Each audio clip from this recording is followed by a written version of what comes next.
বন্ধুরা 40 kilo run করার পর এই অবস্থা, প্রচণ্ড খারাপ অবস্থা, মাজা লেগে গেছে। ছোট গাড়িতে এটাই সমস্যা যে 30-40 কিলো রান করার পর পরিস্থিতি খুব খারাপ হয়ে যায়। তাছাড়া অলমোস্ট ঠিক আছে। দেখেন পরিবেশটা অনেক সুন্দর। আমার পিলিয়ান ব্রো কি বলে, কি অবস্থা ব্রো?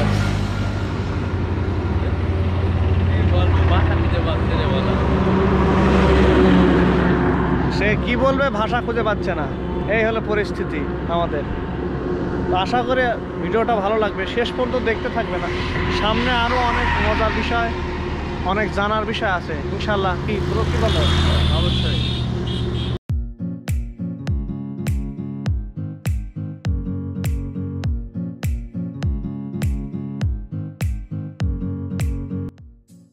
আসসালামু আলাইকুম বন্ধুরা, আমি মনিরুজ্জামান। আশা করি সবাই ভালো আছো। আজকে ইনশাল্লাহ একটা লং ট্যুর দিব সাভার পল্লী বিদ্যুৎ থেকে পাবনা। চলেন। এই যে বন্ধুরা গাড়ির কন্ডিশন দেখতে পাচ্ছ, 86 সিসি বাইক নিয়ে এই তো অবস্থা। তো আমার সাথে পিলিয়ন হিসেবে থাকবে আমাদের আধুনিক ছেলে। ওকে, যেতে যেতে কথা হবে।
প্রচণ্ড খারাপ অবস্থা, মাজা লেগে গেছে। ছোটো গাড়িতে এটাই সমস্যা যে 30-40 কিলো রান করার পর পরিস্থিতি খুব খারাপ হয়ে যায়। তাছাড়া অলমোস্ট ঠিক আছে। দেখেন পরিবেশটা অনেক সুন্দর। আমার পিলিয়ান ব্রো কি বলে, কি অবস্থা ব্রো?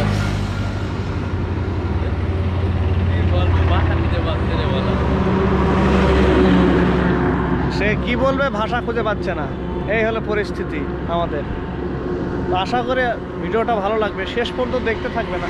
সামনে আরও অনেক মজার বিষয়, অনেক জানার বিষয় আছে ইনশাল্লাহ। কি ব্রো কি বলো? অবশ্যই।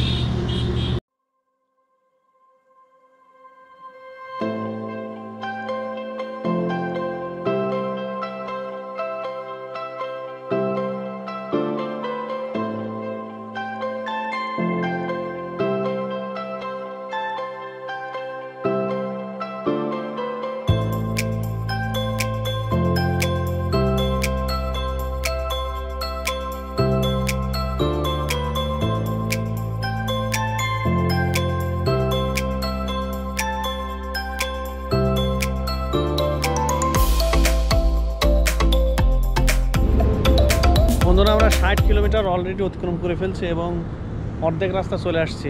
আর মাত্র 60 কিলো। ছোট গাড়ি, তারপরে যথেষ্ট লোড নিচ্ছে। আমরা 30 কিলো পর পর ব্রেক দিচ্ছি, কারণ সিটিং পজিশন খুবই বাজে অবস্থা ছোট গাড়ির। সেক্ষেত্রে লং ট্যুর দিতে গেলে অবশ্যই ব্রেকের প্রয়োজন আছে। আমরা আর 10 কিলো যাওয়ার পর অবশ্যই টি ব্রেক দেবো ইনশাআল্লাহ। দেখো আমরা যে জায়গাটা দাঁড়াইছি এটা হচ্ছে টাঙ্গাইলের মাঝামাঝি অবস্থা। আপনারা দেখতে পান প্রচণ্ড সুন্দর লোকেশন।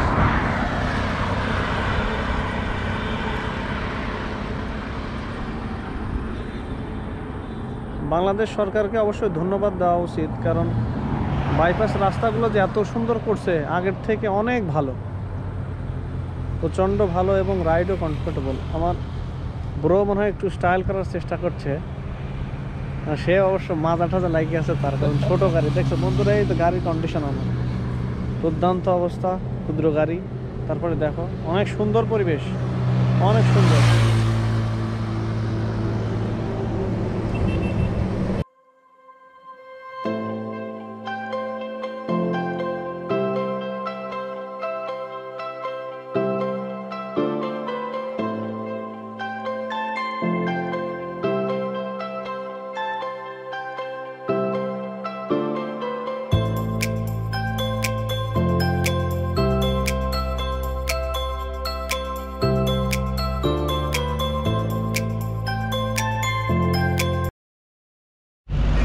বন্ধুরা, আমরা যমুনা সেতুর কাছাকাছি চলে আসছি। আমাদের অলরেডি রান করা হয়েছে প্রায় 84 কিলো।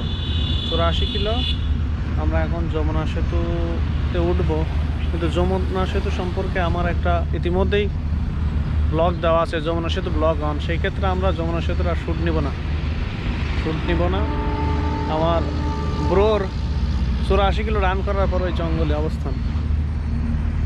জঙ্গলে কার্যক্রম শেষ করে সে আসতেছে। এটা হচ্ছে সেতুর এন্ট্রি পয়েন্ট। ওই পাশে আছে ভুয়াপুর, ওই পাশে বঙ্গবন্ধু সেনানিবাস আছে। আর এই মোটরসাইকেলে আমার পুরো ফার্স্ট টাইম। কেমন লাগছে ফার্স্ট টাইম তুমি মোটরসাইকেলে জানছো? অবশ্য ছোটো মোটরসাইকেল, তাতে সমস্যা নাই, কিন্তু মোটরসাইকেলে এই প্রথম এত রাস্তা জার্নি, অনেক মজা হলো, অনেক ভালো লাগলো। রাস্তাগুলো খুবই সুন্দর এবং দুই ভাই খুব আরামে ভালো মজায় আসলাম, অনেক মজা আর কি। যমুনার সাথে আমার মোটর সাইকেলে ফার্স্ট টাইম, তো দেখি কেমন লাগে, আশা করি ভালো লাগবে। ফাইনালি বন্ধুরা, যমুনা সেতু ক্রস করার পর বা বঙ্গবন্ধু সেতু ক্রস করার পর আমরা এখানে সাইডে একটা বসার মতো খুব সুন্দর জায়গা আছে, যমুনা ফুড কর্নার। তোমরা চাইলে এখানে সবাই এসে বসতে পারো। খুব সুন্দর পরিবেশ। লং জার্নি করার পর হয়তো একটু খোলামেলা একটু বসতে পারলে অবশ্যই ভালো লাগে। দেখো প্লেসটা দেখো, অনেক সুন্দর।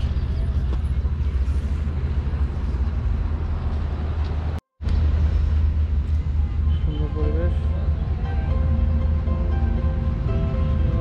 কোল্ড ড্রিঙ্কস নিয়ে আসতেছে।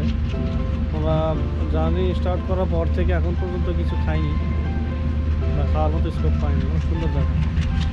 এখানে চাইলে অনেক সময় বসে আড্ডা দিতে পারে। এটা যমুনা সেতু পার হওয়ার পরেই এটা হচ্ছে এই পার চন্দ্র রোড।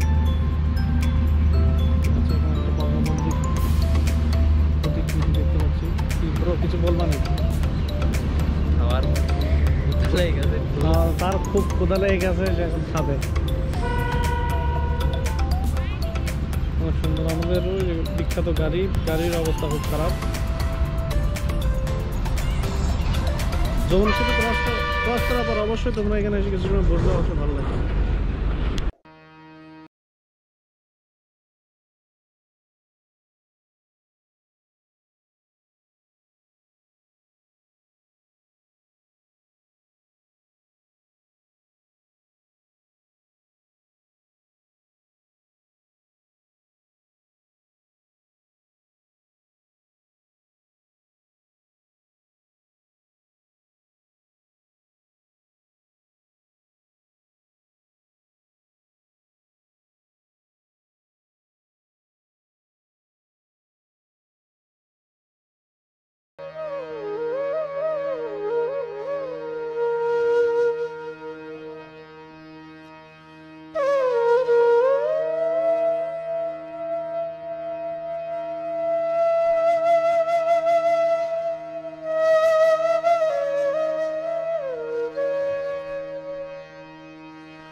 বন্ধুরা, ফাইনালি আমরা 110 কিলো রান করছি।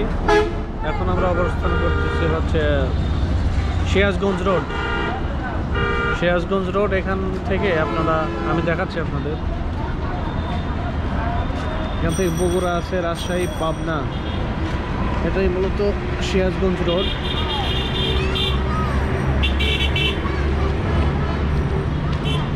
এখান পর্যন্ত আসতে আমাদের 111 কিলো রান করতে হয়েছে। 111 কিলো রান করার পর আমার ব্রো কি বলে, কি অবস্থা ব্রো? 111 কিলো রান করার পর খুব ক্লান্ত বোধ হচ্ছে আমাদের, কিন্তু এখনো যাইতে হয় প্রায় 50 কিলো রাস্তা। এদিকে সূর্য আলো অনেকটা কমে আসছে, তো অন্ধকারের মধ্যে যাইতে হবে কিছুটা পথ। আশা করি আমরা পারবো, দেখা যায় কতদূর কি করতে পারি ইনশাল্লাহ। পুরো ভিডিওটা অবশ্যই দেখতে থাকো বন্ধুরা। সিরাজগঞ্জ রোড থেকে আমাদের ক্যামেরার চার্জ কম ছিল এবং শরীরের অবস্থাও তত একটা বেশি ভালো ছিল না, মনেও ছিল না। কিন্তু যে ভিডিওটা যে শেষ করব, 170 কিলো রান করার পর শরীর আর কিছু নেই। এই তো চলে আসছি বাসায়, আর হয়তো 5-7 মিনিট লাগবে। যদি ভিডিওটা ভালো লেগে থাকে অবশ্যই লাইক, কমেন্ট, শেয়ার এবং সাবস্ক্রাইব করতে ভুলবেন না। Thank you.